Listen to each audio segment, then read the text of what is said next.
नमस्कार दोस्तों। चुनाव परिणाम ने भारतीय जनता पार्टी और मोदी को ऐसा झटका दिया है कि अब एनडीए में मोदी का रिप्लेसमेंट खोजा जा रहा है। एनडीए में इस बात पर चर्चा हो रही है दोस्तों कि आखिर इस बार प्रधानमंत्री कौन बनेगा। और ये सवाल इसलिए भी उठ रहा है क्योंकि जनता ने प्रधानमंत्री मोदी की लोकप्रियता को अपने वोटों से ऐसे धोया है कि अब वो खुलकर हंसने लायक भी नहीं बचे हैं। आपको बता दें दोस्तों कि नरेंद्र मोदी अपनी वाराणसी सीट से सिर्फ 1.5 लाख वोटों से ही जीत पाए हैं, जबकि राहुल गांधी की लोकप्रियता और ज्यादा बढ़ गई है। जी हाँ, राहुल गांधी वायनॉट सीट भी जीते और तो रायबरेली सीट भी जीते और दोनों जगह पर 3 लाख प्लस वोट से वो जीते हैं। यानी कि मोदी के चेहरे से ज्यादा बड़ा अब राहुल गांधी का चेहरा हो रहा है। अब दोस्तों शायद इसी वजह से प्रधानमंत्री नरेंद्र मोदी की जो लोकप्रियता थी वो कम होती हुई नजर आ रही है और इसी वजह से एक नए प्रधानमंत्री की खोज शुरू हो गई है। दोस्तों आपको जानकर हैरानी होगी कि इस बार प्रधानमंत्री की दावेदारी में एक ऐसा शख्स है जो मोदी सरकार के कार्यकाल में अपने तेवर और अपने कामों के लिए जाना जाता था। दरअसल हम जिस शख्स की बात कर रहे हैं वो है नितिन गडकरी। जी हाँ, सही सुन रहे हैं आप। नितिन गडकरी प्रधानमंत्री पद की लाइन में सबसे आगे लगे हुए हैं। आरएसएस के साथ साथ लोग भी सोशल मीडिया पर नितिन गडकरी को प्रधानमंत्री बनाने की मांग करने लगे हैं। दोस्तों अब मैं आपको बता देती हूँ कि आखिर किस आधार पर और क्यों नितिन गडकरी को प्रधानमंत्री बनाने की मांग हो रही है। दोस्तों इसके पीछे कई पहलू छिपे हुए हैं। देखिए, पहला पॉइंट यह है कि इस बार मोदी के नाम पर बीजेपी पूरे देश में चुनाव लड़ रही है, मगर नतीजे ये आए कि बीजेपी बहुमत के आंकड़ों से भी कोसों दूर रही। वहीं दूसरा पॉइंट यह है कि इस बार बीजेपी और मोदी को यूपी में बहुत बड़ा नुकसान झेलना पड़ा। न राम मंदिर काम आया और न ही बीजेपी का मुफ्त का राशन।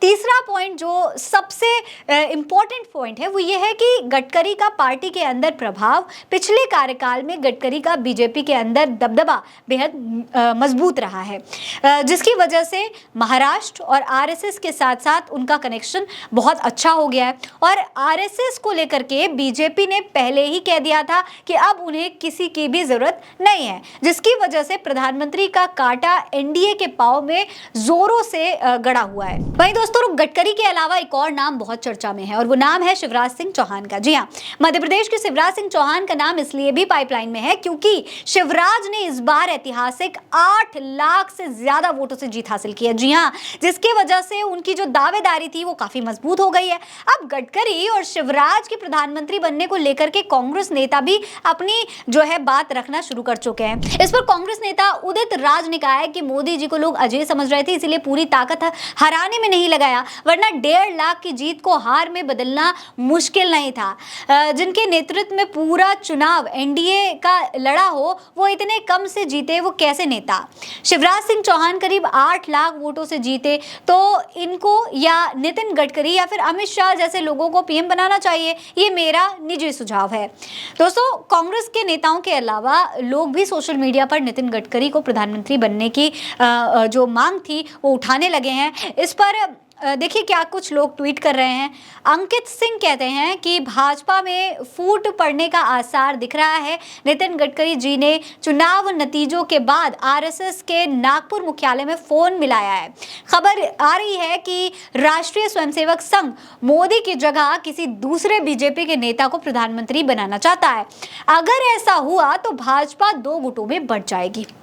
वहीं राहुल सैनी लिखते हैं कि नितिन गडकरी हो सकता है कि एनडीए के प्रधानमंत्री बने।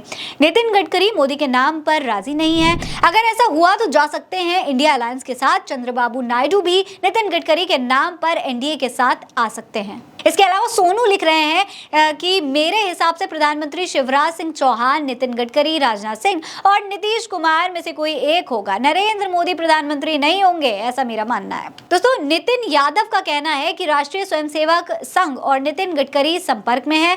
मोदी को रोक लेने की रणनीति है। उधर उद्धव ठाकरे के संपर्क में शिंदे गुट के 4 सांसद हैं। इधर नीतीश चाचा अपने अपमान के बदले का सुनहरा अवसर मान रहे हैं, जबकि योगी समर्थक ट्विटर पर खुलकर अमित शाह को गालियां दे रहे हैं। दोस्तों अब देखना यह होगा कि आखिर अब भारतीय जनता पार्टी क्या करेगी। प्रधानमंत्री नरेंद्र मोदी पर एक बार फिर से विश्वास जताया जाएगा या फिर शिवराज सिंह चौहान और नितिन गडकरी में से किसी पर भरोसा जताया जाएगा। आपको क्या लगता है? अपनी राय में कमेंट सेक्शन में लिखकर बताइए। ये खबर आप उल्टा चश्मा यूसी पर देख रहे हैं। नमस्कार।